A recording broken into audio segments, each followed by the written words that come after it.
Hi, Denise. Welcome to the podcast. Hey Laura, thanks for having me. So, we met not that long ago. I would say like 2 weeks ago, or Yep, not even. just about. Yeah. And Denise and I were sitting next to each other at this networking breakfast that was hosted by our friend Stacy. You're connected to Stacy, right? Yep. Yeah. And I felt like Stacy asked the best questions. She asked the group, "Who are you? What's your story? What can you offer to the group, and what can you ask for the group?" And when you were sharing and when I was sharing, because we were sitting next to each other, we both found out that we turned 40 last year, and we're both obviously Asian American. And we just had so much in common, and I wanted to talk to you more about your story and about all different topics of about life. But before we begin, can you just share a little bit about your origin story? And you can go as far back as where you were born, where you were raised, um, and like what brought you to this moment.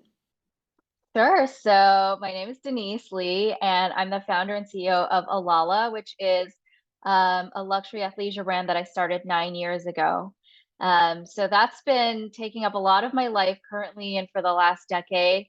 But, I grew up in Singapore to parents that always encouraged me to be entrepreneurial. And I always had such a love for fashion because my mother was in the arts and my dad was in the clothing manufacturing business. And so felt like fashion was just like the combination of, their two lives distilled into me. And, all through college and everything, I wanted to move to New York after that and start in the fashion business. And so that's what I did. I went to college at Northwestern in Chicago, and then moved to New York right after that. And I've lived here ever since. So even though I grew up in Singapore, New York, I've lived in almost half my life as well. So feels like a second home for sure. And, I've always wanted to be an entrepreneur. And I felt like I was always just trying to figure out what that idea was, right? Like, what's my idea? Like, what is something that I can like truly feel like, oh, this is meaty enough for me to like leave everything that, I've built my career and start on this new chapter of life. And when I came up with the idea for Alala, I was like, oh yeah, this feels really good to me and I'm gonna go all in and jump in. And so that's what I did about 10 years ago and here we are. And I love the name, by the way, Alala. It just kind of like rolls off the tongue. But what was it about athleisure that you wanted to start? Yeah, so when I came up with the idea for Alala, I was actually training for a triathlon. And, I always knew the power of clothes to really motivate and make you feel good. And during that time of intense training, I was like, okay, I really need like new exercise clothes, activewear to motivate me to train.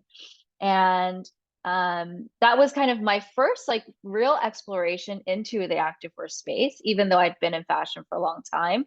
And I think what was so interesting about it is, kind of combining the technical aspects of athleisure activewear, but also like seeing it from a fashion standpoint and really saying like, okay, like whatever was available at the time 10 years ago was like the big brands like a Nike, Lulu, but there were not all these like little brands, like smaller brands that were trying to take it a step further and take it beyond just a boring pair of black leggings. So I felt like at the time there was such an opportunity to meld like the functionality and technicality of activewear, which I loved, right? Clothes are meant to be worn and meant to be used, and with the fashion elements of what I loved to do as well. So that's yeah how Alala came to be. Hmm. And wouldn't you say that entrepreneurship is in its own right a spiritual journey?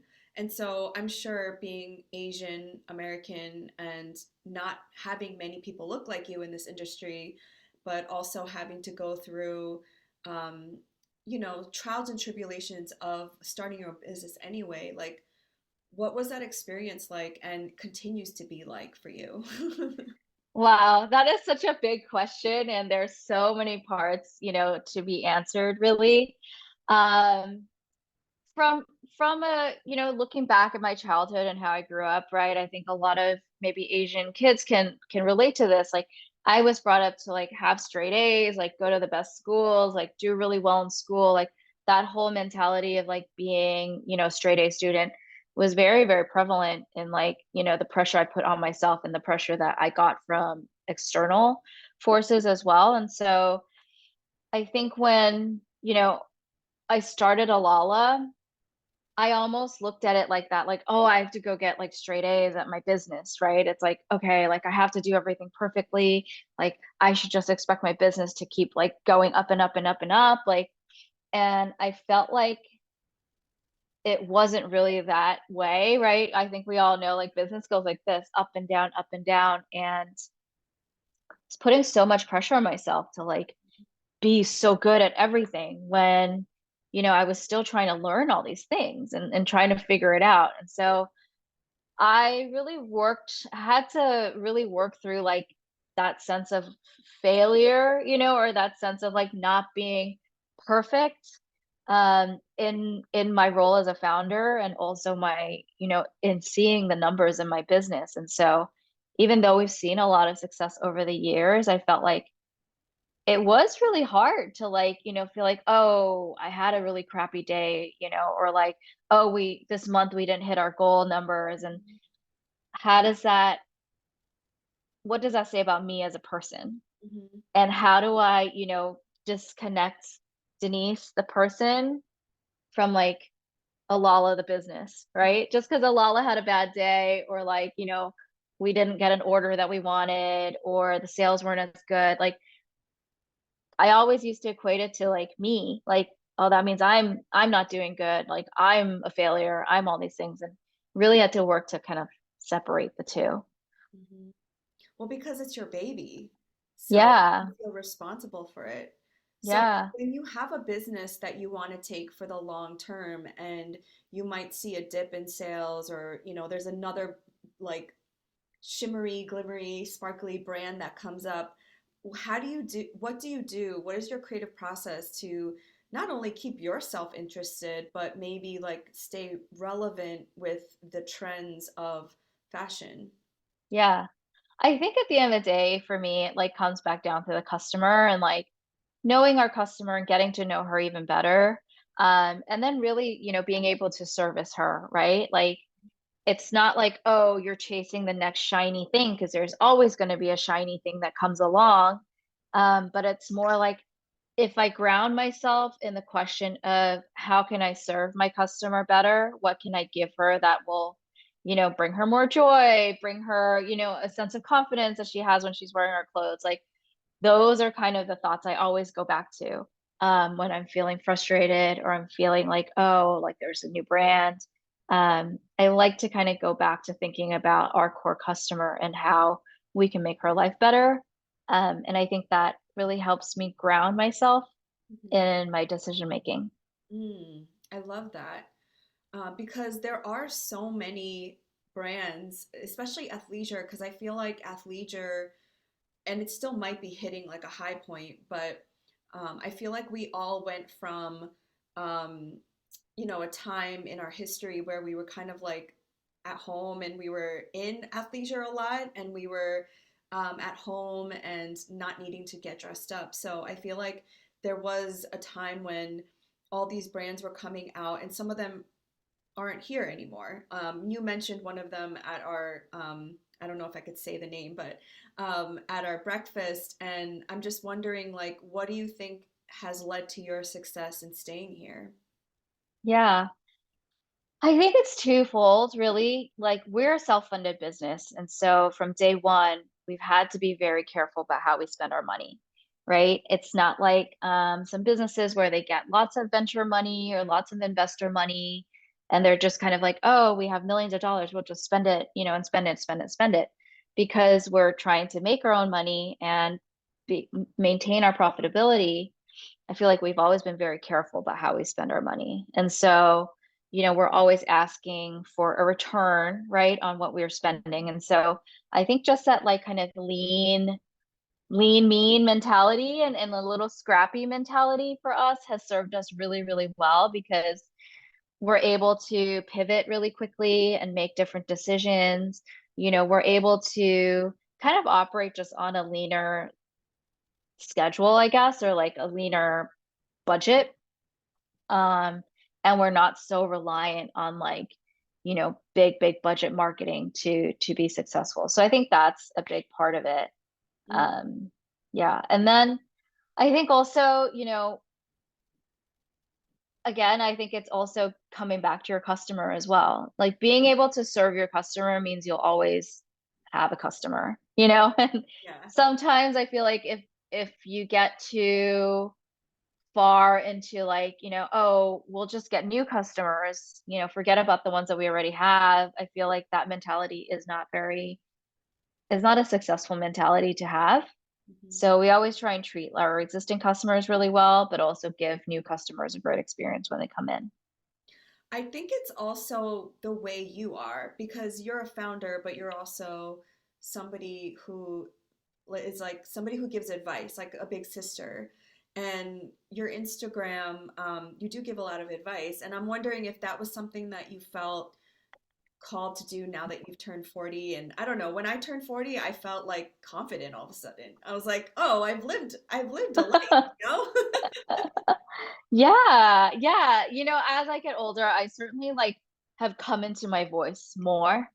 When I was in my late 20s, early 30s, like I always thought like, oh, I don't know any better than like the Yes. next person. Like I'll just let them talk because they're older than me, like they probably know more than I do. I'll just let them talk. And now that I've had to have a voice in my business and, I'm a little bit older now, like I feel like I have so much more confidence in what I have to say and what I have to share with people. Um, and, for me personally, like I don't think I want to have kids. I'm 40, like I made the decision in my life not to do that. And so, for me to be able to make contributions into society and be able to be like somebody who is able to give as much as they, are able to take and receive from other people. Like for me, like being able to guide other entrepreneurs or other younger people who are trying to figure out in their lives what to do. I see it as an act of service. And so, yeah, I enjoy it and hopefully I could do more of it. Mhm. Did you always know you didn't want kids, or that was something you came to realize? I've never been somebody who like played like mommy and baby when I was younger. I always like played with My Little Ponies. Mhm. So I don't know if it was like from a very young age or what, but like I've never, I feel like some people when they see other people have babies, they're like, oh, I just really like, Yeah. that's all I want is a baby. And that's amazing. Like I don't think I've ever really felt that way. So maybe it has just been something, in me for a long time, but I think in my 30s, there comes a point where you have to maybe make that call for yourself. Mhm. And that was like the decision that I made. Well, you fulfill that role in so many other ways. Like I think mothering doesn't have to be just literal. You can like foster your business, you can mentor other people. Um, did you by chance watch the Oscars last night? I did. I watched a little bit of it. Yeah, so first of all, I never cried so much watching an Oscars, because normally I don't care, but because there was so much Asian representation, I just felt this was like a monumental moment. And I found it interesting that most of the people who won like the major categories, they were, always kind of around or Ki Hui actually was a famous childhood actor and Brendan Fraser as well. But it wasn't until later on in life, in their 50s and 60s, where they finally won an Oscar. And it just reminded me that it's never too late. And like we have to redefine what like success is for each of us. And I was sharing with you before we started pressing record. I'm 42. I'm 40 as well, turning 41, and I feel like I'm just getting started. I feel like I'm just getting into understanding who I am and why I'm here. Um, did you have any like thoughts while you were watching the Oscars? Yeah, I mean, it's such I feel it very close to my heart as well. I feel like I'm so proud of those Asian actors for what they've accomplished, but even more so the fact that they didn't give up for so many years, right? Even like a Brendan Fraser who went through a lot, I think, in Hollywood, Mhm. to come back. Like Mhm. people, I feel like the media stuffs in our faces all the time. The 30 under 30s, like Yes. Mark Zuckerberg, like Mhm. 20 somethings making billions of dollars. Mhm. And there's also this discourse, I think, around women, especially like, oh, like 30, you're old at 30, like life is over at 30. And it's like, I look at that, I'm just like, where does that come from? And, like we need to change that rhetoric and that discussion because I feel the same like you, so much more grounded and confident in who I am now as a person than I was 10 years ago, 15 years ago. And I think, to put this expectation on ourselves that like by 25, I need to have, made $100 million and, been on the cover of Forbes magazine, like that's crazy. And I think that it really does us a disservice to do that. Because there are just so many lessons that I've learned, and it took a long time to learn them. It took a long time to Yes. get to know myself too and go through that work. And so, I think it's great that we're seeing these stories come up of people, getting what they deserve or getting recognition for their work like later in life. Mhm. It's such a cognitive dissonance because even in the world of TikTok, I see all of these beauty influencers who are in their 20s, and like our society glorifies young women and beauty, but what I find so interesting is I feel more beautiful at this age than I did when I was 20 with like no wrinkles on my face. And it's like I feel more confident now, but society's telling me that I'm not. So it's like such a funny and weird thing that we have to go through as like 40 over 40 women, trying to make our dreams come true. Another Yeah. Yeah, another thing that really, like, just listening to the speeches was belief in yourself. Just that plain like thing, believe, and we hear it all the time, but when you're actually following your dreams and the doors aren't opening up for you, it's actually harder than it seems. And so, like, on your own journey, how have you kept believing in yourself or and continue to do that? Yeah, that's such a great question. And, I still struggle with it sometimes as well. Like, there are days where just like, what am I doing? Like, why am I doing this? Like, am I the right person to be doing this? Will I find the success that, I set out to achieve?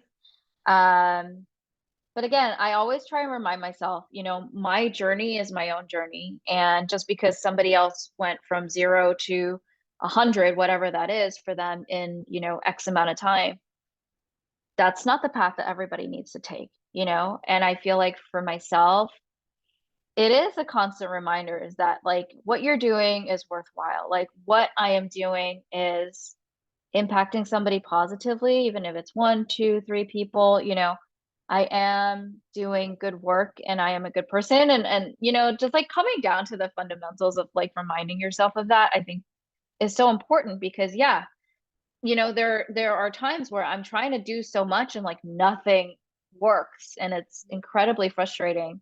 Um, but I think just to keep telling yourself, you have the strength and you have the vision to accomplish what you want. And I actually, I heard this phrase from somebody that said, like, if you can dream it, it's because it's meant for you. And I don't know how you feel about that, but like, I always think, like, okay, if this thought was put into my mind that I'm going to have my own business, I'm going to, be doing this or that, like, it's because it's put there because, part of it was meant for you to really go and do that. Mhm. And it wouldn't be in your path if it wasn't meant for you. And so for me, like I always find that really an encouraging thought.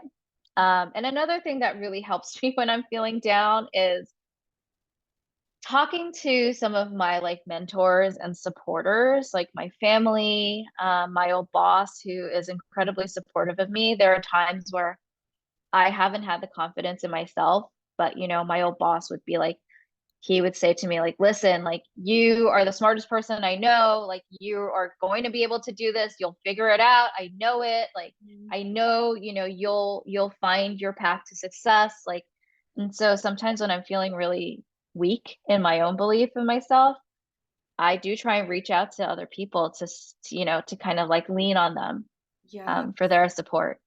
Yes, and that was another major point that I noticed with all of the speeches was, but I've already been watching everybody's speeches throughout the award season, was surrounding yourself with people who support you even when you don't believe in yourself. And Yeah. Daniel Kwan, who was one of the Daniels that wrote Everything Everywhere All at Once, and during his speech, he was like, I have such bad imposter syndrome. And it wasn't, if it wasn't for the people who were a part of this movie and also his best friend Daniel, who co wrote the screenplay, I wouldn't have believed in myself. And even Kihui's wife, I don't know if you heard that part, it made me cry. She like encouraged him for 20 years and said like I one day know. your day will come. And I know in one of your videos you talk a lot about that, like networking and friendships. And um like I just want to hear from your perspective, like what are your what how do you know that these people are for you, and how do you also move away from people that aren't for you? Yeah. I think it's so funny because you see this a lot, like people talk about it on TikTok that like when you start a business, like you know who your friends are because like half of them will never like buy anything from you, No, or even or share your shit. exactly. Yeah. Yeah, exactly. And so it's actually crazy to me because I do think it's so true. Obviously, you've experienced it too. Like people who you called your friends, like, might just be like, oh, yeah, great. And then like they never like support you in any way. So I think that's a good way to tell, who's kind of like really on your side. But like for me with friendship and stuff, it really comes down to energy, right? Like I think as I get older, like really am very conscious of who I share energy with and share time and space with as well. And just making sure like the people around me truly have like this kind of uplifting energy Mhm. to them is really important for me because I can get really caught up in like, negative talk, gossiping about people. Like I don't like that and I don't like to be around it. So that's one way like I always evaluate, the people that I spend time with is like, do they make me feel good? Do I walk away from this meeting feeling like, oh, we both had such a great talk. Like I feel so energized. I feel so motivated now. So that's something I try and be very conscious of. Mhm. You seem like somebody who, and I know it's not just because of your age, but somebody who really came into your own and you're listening to your own inner guidance and like your intuition, and you're looking inward versus like what everyone else is doing. Even Yeah. though sometimes that might be difficult. Did you have some kind of like dark night of the soul, spiritual awakening? Like what led you to this journey? Yeah, that's such a great question. It's such a great story. Like I think it was like 2018, maybe. So like 4 years into having Alala, like there's just a lot of stress in business, right? Regardless of what it is. Like I think we all can agree that business is very stressful. So I was at a point in my career and my development with Alala that I was just like so impacted by every bad day of sales that we had, every issue that like, came around. Like it made me really depressed. Like I, was feeling so stressed out about like every single problem that would come up with the company. And, I would spend like a whole day just like lying on the couch, like can't do anything because I was like paralyzed, like fear and stress. And I was like, I just don't want to deal with this stuff anymore. And it was during that period where it was like the hardest for me that I went to speak on a panel. So it was a panel for like a group of fitness coaches and people like that. And this woman came up to me after the panel. I never met her before. And she was like, hi, my name is Diane. And she was like, I was just like kind of like called to, say hi to you and wanted to introduce myself. And she ended up being like a business that slash spiritual coach. Mhm. And she was honestly like the person that I had been looking for in that time, and I didn't even know where to start. And she kind of just fell into my lap, right? And it was really amazing because we started working together, and she really helped me kind of break down all that stress and, pressure that I was feeling and channel it into something that was so much more productive. She taught me how to meditate. She taught me how to journal. She taught me how to, ask the questions, right? Like ask you the questions to make yourself feel better. Taught me techniques to kind of like regulate myself. And so it was an incredible journey for me, and just like even breaking down like why do you get so upset when things aren't going your way, like why do you get so stressed out, and just understanding how deep that really goes into your soul and your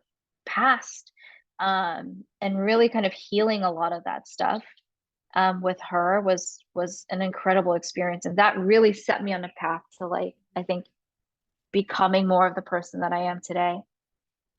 Yes, thank you for my actual my journey started at the same time, so I'm just wondering if it was like the same kind of like uh like star alignments that were hitting you Yeah. both, 'cause it was 2017 that I quit my corporate job, and then the Dark Night of the Soul happened in 2018, and I also met a spiritual coach, and I started Wow.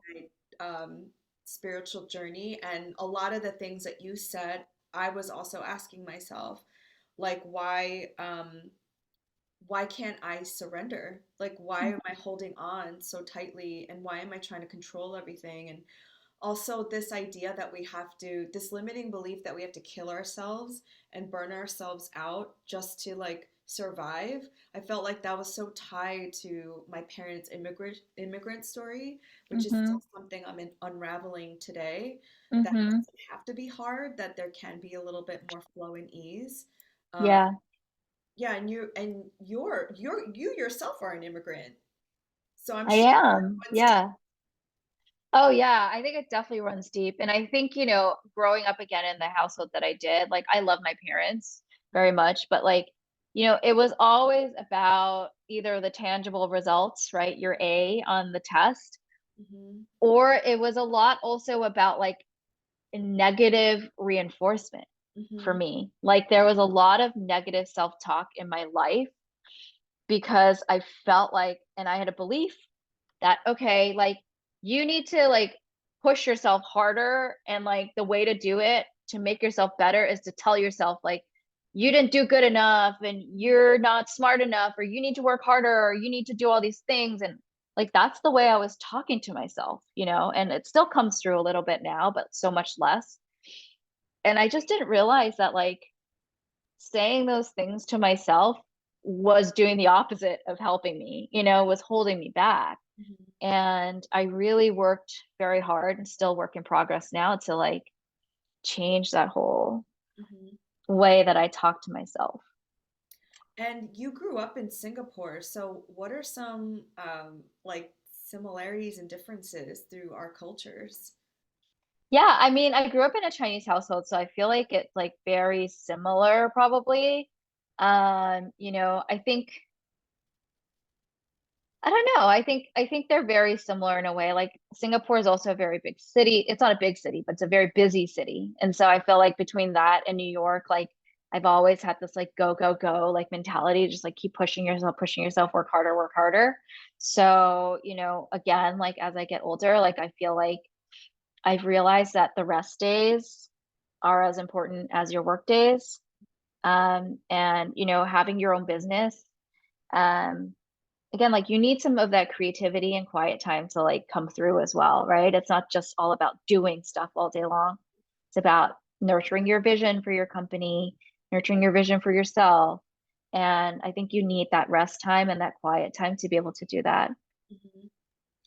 And how have you been able to break free of your some of like the cultural expectations of being Asian American? Because and this is such a unique conversation with Asian Americans, because like in Asian culture, there is this filial role, right? Like this filial duty that we all have to our parents and our culture. But then American culture is so entrepreneur and going after your own dreams. So, how do you balance the two? I mean, like, for example, you being a woman and not wanting children, right? That's something that's very rare. Um, Yeah. and I don't know if you're married or not. I know you're dating somebody, but even like delaying marriage to some degree is going against your culture. Yeah. Yeah, I mean, there's so much. And again, like I'm so grateful because my parents are pretty liberal and happy for us to do our own thing. But definitely there was pressure, to conform in a lot of different ways. And I think for me, I have always just been comfortable kind of like ignoring all that stuff and being like the rogue agent, like going off and doing my own thing. Probably just like don't listen to like my mom, like, yell at me as much as I should. But like there's so much imposter syndrome already, like, and so much like, guilt and stuff that we always hold that I feel like I just try and like honestly like let it all go and not let it bother me for the most part. Again, I think I surround myself with people that, are supportive of where I want to be and where I want to go. And I try not to like have to listen to the people who are like the naysayers on the side. Hmm. Yeah. And not want their acceptance, because that I feel like it's really hard, you know? Oh yeah. Oh yeah. So I think if you take on the role, like I'm kind of like, oh, I'm like a maverick, like I'm kind of like doing my thing, and like I'm very happy being in that role. Yeah, like maybe that has helped me like not need the approval of everybody in my life to do what I want to do. Yeah. Yeah, I'm not a people pleaser. I So, love that. No, because I'm that way. Like I'm kind of like, this is my life. And my sister is like the opposite. She mhm. really went with the filial role. Like she did what my parents told her, and now she's kind of like going into that role of like, I'm gonna do my own thing. Mhm. Mhm. Finally, it just took her Yeah, 4 years.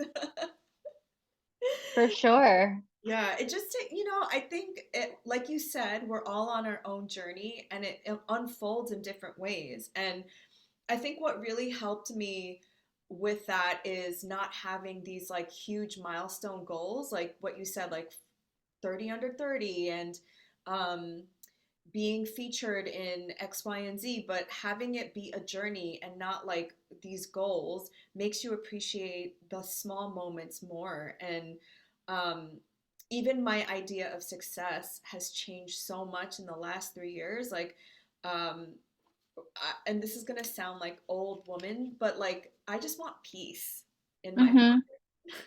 Mhm. you know? Yeah. So how has it changed for you in the last couple of years since going through this journey? Yeah, I think I always kind of like have this dichotomy of like those big goals, right? Okay, I want Alala to be like $100 million company. I want to have this much money. I want to have whatever, whatever. But then like going back to kind of what you're saying, like all the internal stuff as well. So I've been on a journey just trying to figure out how all those things can live in unison with each other. And again, I think it comes back to like being very gentle with myself and kind of checking in with myself as well. Like you're saying, reminding myself that we should enjoy this journey. Yes, I think it's fine to have big goals. I think it's fine to put those things out there in the universe to say, like, I want these things, I want to achieve them, but not to be like solely focused on those things, but to enjoy, like you're saying, the journey along the way to get there. And yeah, I totally get you with like just these peaceful, quiet, small moments. Like when I walk my dogs, I try not to put my headphones in. I try to like look up at like the buildings, and like not down at the pavement or at my phone and just really have those moments where you're really just enjoying being present has helped me a lot. And I think has helped me, like kind of take focus and importance off those big goals as well, even though I think they're always going to be there. Yeah. Well, yeah, Yeah. because And maybe you can share a little bit about this, but you said you have this big vision for yourself and like the next level for where you want to go. And you said you saw a psychic or something who told you what to do to get to that next level, which I thought was such a cool story. Do you mind sharing? Yeah, so I worked with a shaman last Oh, year, and right. I like very yeah, it was a shaman. I love kind of like discovering things about myself in different ways. And one thing that she told me actually was that because of my chart, my human design chart, like she was saying that, I am very like sensitive to my environment.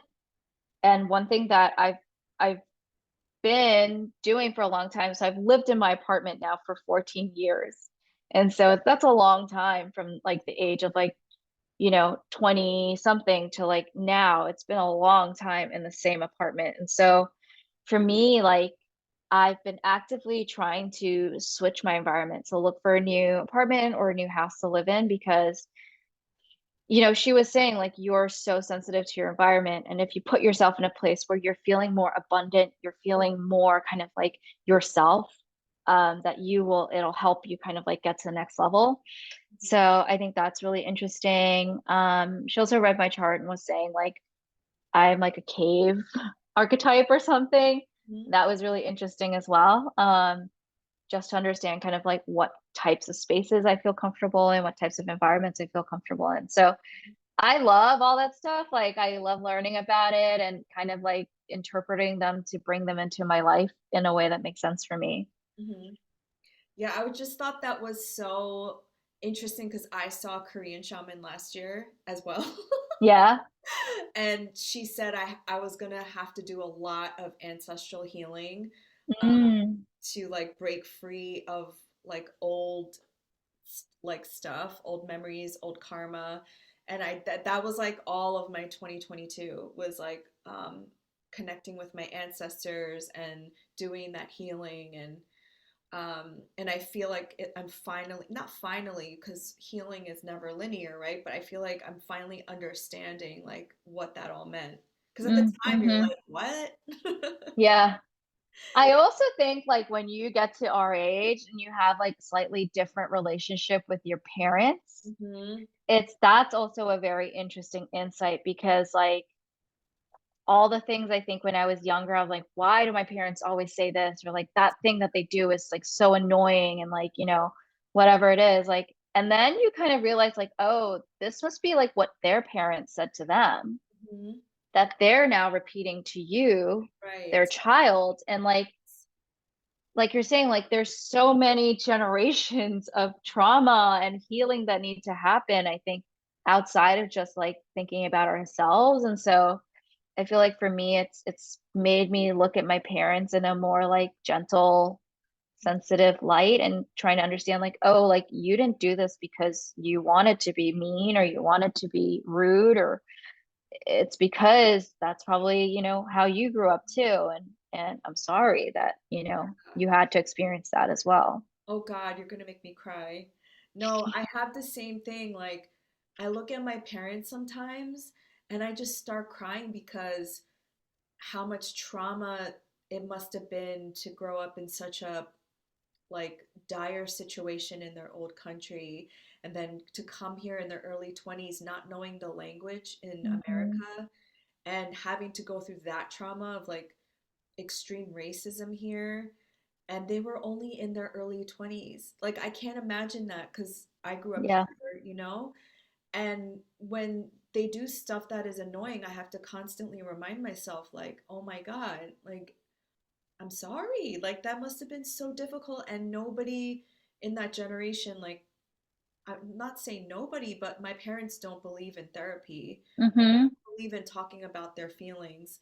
They almost want to like bypass the trauma because it's too painful.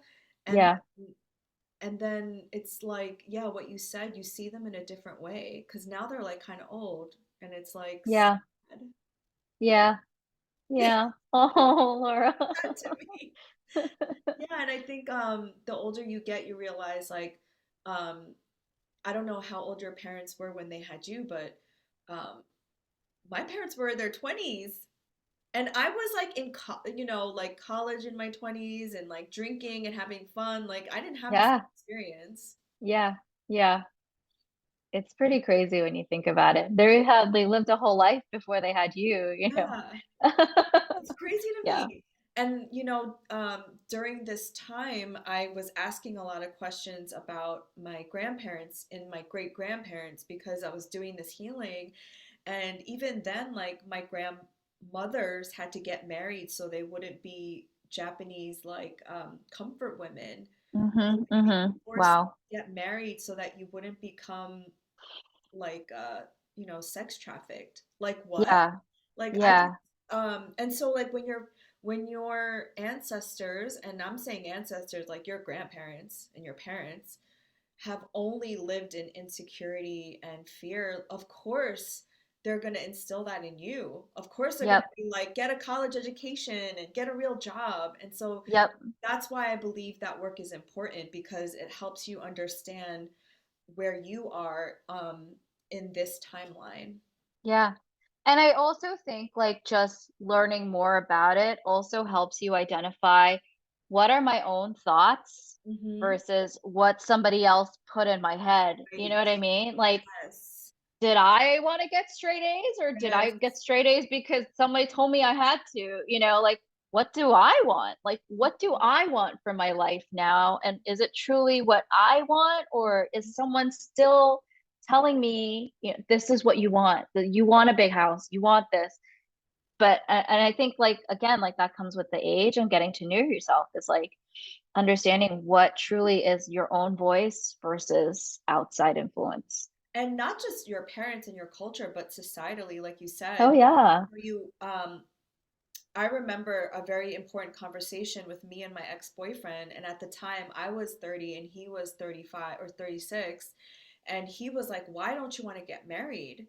And I said, "Do you want to just get married because that's what we're supposed to do, or do you really want to marry me?" And he like had to think about that because I think we go on autopilot and we just do things because that's what we think we kind of mix up what we really want and what we think we want because we want to be accepted by others. Mm-hmm.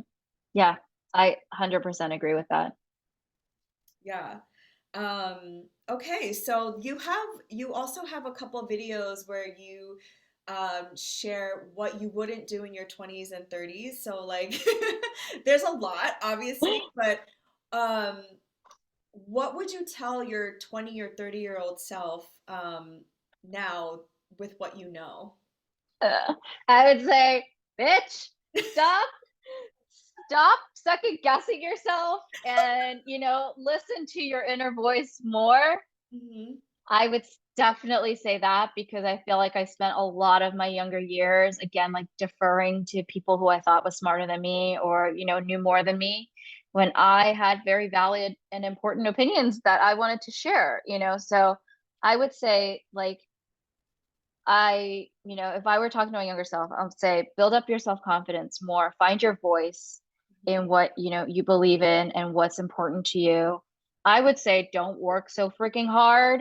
Like Hmm. go and enjoy more of your life. You know, I was always that person who's like, oh, like I better not take like 2 weeks of vacation. I'll only take one because, you know, I need to be back in the office doing like some random stupid stuff. And I'm like, no, like I wish I had done more exploring and more enjoying of life and getting to know myself you know when I was younger. And I think we're so fortunate now that there's so much more acceptance of talking about therapy, talking about your own personal development now that I never had when I was in my 20s, you know, and in my early 30s. And so if you know if anybody is like being called to explore that side of them more, like I would say like yes, like make that investment in yourself, like explore, you know, what's going on inside you because the faster you get to know yourself, I think the more powerful you become as a person and the more impactful you can be as a person on this earth. Yeah.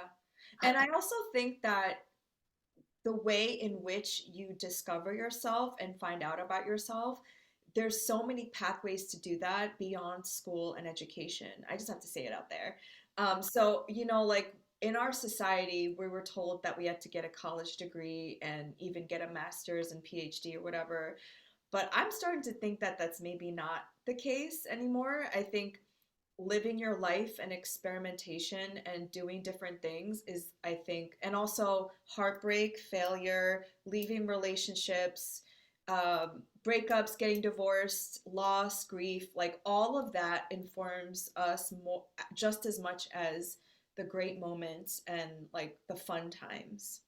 Yeah, I agree. And I actually agree with you on higher education as well. Like, I think these days there's so many other options available to people. And yes, definitely some jobs you still need that, but there's so many courses you can take, so many kind of like maybe it's a 2-year program you can do instead of a 4-year, 4-year program that can get you so much closer to your goals, especially I think if you wanted to start your own business Mhm. or be a freelancer or do something like that. I think like that real world experience is so valuable. I wish my parents had kicked me out of the house and be like, okay, like you're gonna go work at 7-Eleven, like, on a shift, like as a teenager, instead of being like, okay, you're gonna go to your 5th tutoring session this week, and learn how to study more and memorize more stuff that you'll never use. Like, I wish they had, sent me to a 7-Eleven or made me have a lemonade stand or something like that where you really learn like life lessons there. And yeah, I'm a big proponent of, maybe finding a different path that doesn't include traditional, bachelor's and then a master's. Mhm. So you are a mentor to founders, and I know this is such a big question, but what are some pieces of advice for people who are thinking about entrepreneurship? Yeah. I think, one big thing for me and has always helped me is just to be very truthful to yourself the reasons why you want to start a business, right? Like, what is it beyond? Of course, all of us want to make money and live this great, like physical life where you can go on vacations and stuff, but like, there has to be something more than that, I think, to give you the reason to wake up every day and give you the reason to go through the difficult times in your business. And so, understanding why, what do you want to accomplish out of starting your own business other than making money for yourself, is a big thing. And for Alala, it really is, kind of advancing the conversation of diversity and inclusivity in the health and wellness space, right? I think,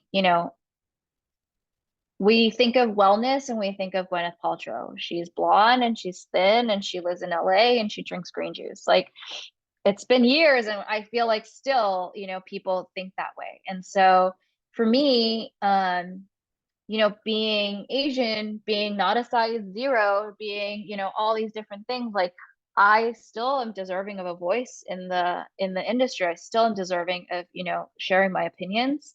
Um, and that's kind of what motivates me as well as, being financially successful. And so that's really important, I think. And then the other thing I would say is um, I'm a big proponent of momentum and always trying to move yourself forward. And so I think in a lot of business, there are decisions that you have to make where you don't have all the information, right? It's not like, oh, so easy. Of course, I'll pick A instead of B. Like, there are times where like A, B, like they're kind of even, like, I don't know. And I feel like at those moments, a lot of people get stuck, right? They say, I don't know. I don't want to make the wrong decision. But my old boss used to say to me, it's better to make a quick bad decision than a slow good decision. So the idea of you keep moving forward. Okay, you make a mistake, fine. Correct and move on. Mhm. Correct and move on. Instead of like feeling so stuck and paralyzed and like indecision, Mhm. that's the worst because you'll never move forward, Yeah. and you'll never learn anything. Mhm. And so I think a lot of people get stuck.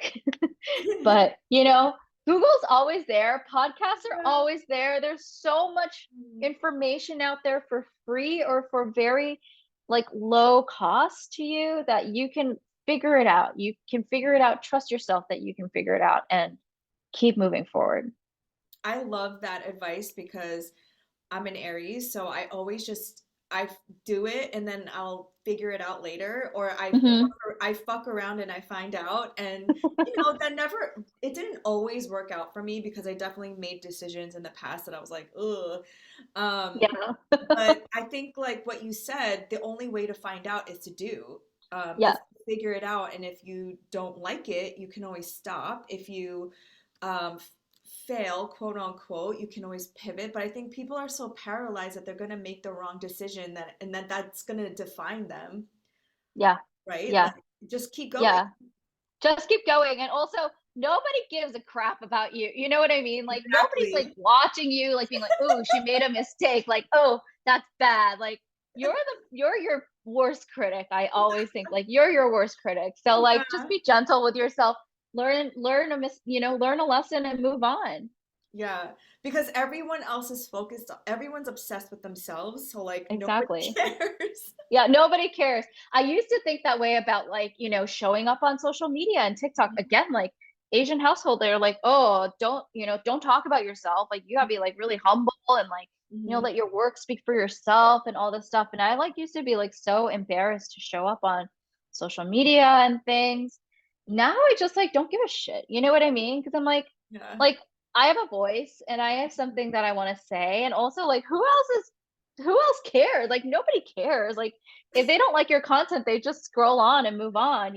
But like if you can actually contribute and help somebody with what you're saying and like you make an impact on somebody, even if you never, heard from them or never knew that you did, like Mhm. that's meaningful. And I feel like we all should get over our fear of showing up and really dive into that idea that we are contributing to like society as a whole. I agree with you so much because um the person that I the person that I needed growing up was me, like, or like you, or like, Michelle Yeoh, somebody who looks like me, Yep. who is looks like me and who's doing what they love, and that's who I channel, is like my inner child. And I love what Kihui said in his speech. He said like um oh my god, now I'm losing the thought in my head, but basically, he quit acting for 20 years, not because he didn't love it, but because like there were no roles for him. And he saw the movie Crazy Rich Asians 3 times because he was like, oh my god, there's movies out there with Asians and they're hiring Asian actors. So he started auditioning again, and that's why he got the role in Everything Everywhere All at Once, which is why I think representation Amazing. just doesn't mean like, oh, I see somebody who looks like me. It's like possibility. It like opens up the gateway. Totally, totally. I 100% agree with that. And like I struggle with that too, like who is my role model? Like who can I look up to who I can really relate to? And I feel like I haven't necessarily found a ton of those people yet. I'm sure I will at some point, but it is hard, I think, especially when you're trying to envision your life. Like Mhm. it's helpful to have somebody there who you can model yourself after. And yeah, I agree. Like us kind of like stepping into a spotlight a little bit, with your podcast and everything, like it gives, I think, younger women, younger Asian women especially, like something to model and something to look, somebody to look up to. And that's huge. Hmm. Especially to use our voice. Um, Growing up, I was always told to be quiet, like you said, be humble, put your head down, work really hard. Yeah.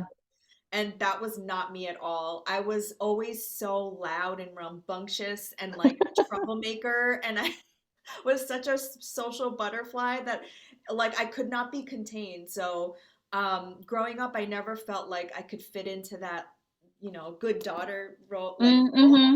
And I just want other women in general, or Asian girls, boys, and them to just start sharing. It doesn't matter what it's about, because I started sharing about traveling and food and my love of photography. And eventually you figure it out. And here I am. Yeah. I have a podcast and I wrote a book, and I never had a dream of these things. I just wanted to be creative and talk to a lot of people. So you Yeah, just have to start somewhere. exactly. I totally agree. And for me too, like my experience as a founder, like when I started Alala, like it was it was like all these female entrepreneurs that were like young and pretty and thin, and everybody was Caucasian, you know what I mean? And like that's who was getting all the spotlight and all the media coverage. And it took me a while because I was like, oh my God, like I don't look like those girls. Like I don't, I'm not in that circle of like they're all friends with each other. And I'm like, wow, like maybe that means like I'm not good enough, not good enough, or I'm not as interesting as them, or I'm not as whatever as them. And took me a long time to like kind of also get over that, and just feeling like I do have something to contribute in my own way, and I am unique and special in my own perspective, Hmm. in this life. And so I think again, like it's a lot about developing that voice and developing your sense of self. And I think it's the most important journey we go on. And it's so cheesy because people say like love of yourself, but it's deeper than that. It's like what you just said. It's like cultivating that self-worth within you to say, okay, these bitches are all white girls who are thin, but I have a place here. Yeah, yeah. And I feel like especially like the old media, I feel like it's a lot better now, but like it used to be so homogenous, right? Just like the same type of people over and over and over again. And you're just like, I'm so grateful now that like I feel like there's more diversity and discussion around that. And I think, it's up to us to kind of take it even to that next level. Mm-hmm. So last question, and this is a question that I stole from Stacy, but what gets you excited to wake up in the morning? What gets me excited to wake up in the morning? My dreams and my ambitions and my goals in life. Hmm. I am so grateful for the life that I get to lead, and I get excited about, every little day. Every day is another like small step to get to like, where I want to go. So that gets me really excited. I think like work being able to work on an all-female team that we have at Alala also like is really motivating because I feel like we are so much pulling in the same direction. And it's not just me leading a business, it's like everybody kind of like moving towards it together. And so that excites me as well. And I think just being alive, being able to breathe the air and being able to walk on the street and enjoy, changing of the seasons or whatever it is, it is the human journey, like, and we have to be grateful for every moment of it. Hmm. I love that. Was there anything that I didn't ask you that you wanted to share? No, I think we covered a lot, and we could share like my socials and stuff if people Mhm. want to get in touch with me. So it's Denise X Lee at on IG and TikTok, so you can get in touch with me there. Great. And I will link everything in the show notes below. Thank you so much, Denise. 1982 babies. Here we come. Yay! Thanks for having me, Laura.